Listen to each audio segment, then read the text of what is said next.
Hey everyone, it's Gracelyn, and I need to know, would you read my book? I'm going to read it for you, and it's called The Silence Between Suns.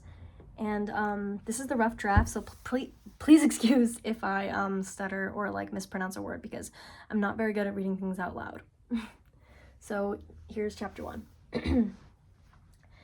Annabelle Picorio had spent her entire life believing that if something looked impossible, she simply hadn't found the right equation yet.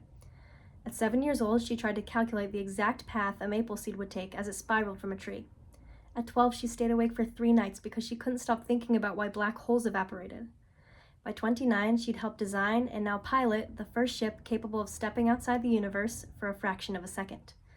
She still wasn't entirely sure how she managed that last one. The observation deck of the Odysseus was quiet, except for the low hum of life support systems and the occasional chirp from the navigation computers. Beyond the glass stretched an impossible sea of stars, scattered across the darkness like frost on black stone. It never got old. Annabelle rested one hand against the window. "Hard to believe we're actually leaving home," she muttered. Behind her, someone laughed. "We left home 6 hours ago," said Gracie Soffit, the ship's engineer. "You're just sentimental because Earth's too far away, so now you can't complain about your coffee." She smiled without turning around. "My coffee deserved the complaints. That barista did not know how to do her job." "Oh, for sure," Gracie chimed in. The deck erupted in scattered chuckles. The tension that had followed the launch was finally beginning to dissolve. Months of training, years of preparation, and billions of dollars had all led to this moment, a routine test flight.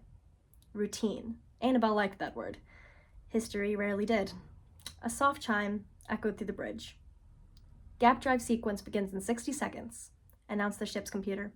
Its calm voice barely masked the significance of the countdown. No human being had ever traveled this far in a single jump. Annabelle walked to her station, fingers gliding over the familiar controls. Every system reported green, reactor stable, navigation locked, spatial field perfectly aligned. The mathematics were beautiful. They were elegant, certain. She glanced one last time at the stars, then the countdown reached 0. There was no flash, no violent shaking, no bright light. The universe simply blinked. For less than a span of a heartbeat, every star disappeared. Then they returned. Someone behind Annabelle, most likely Gracie, let out a relieved breath. "Gap complete," the computer said. "Arrival successful." Annabelle exhaled and grinned. Humanity had just changed forever. So let me guys know in the comments if you would read this. Again, it's called The Silence Between Suns. And yeah.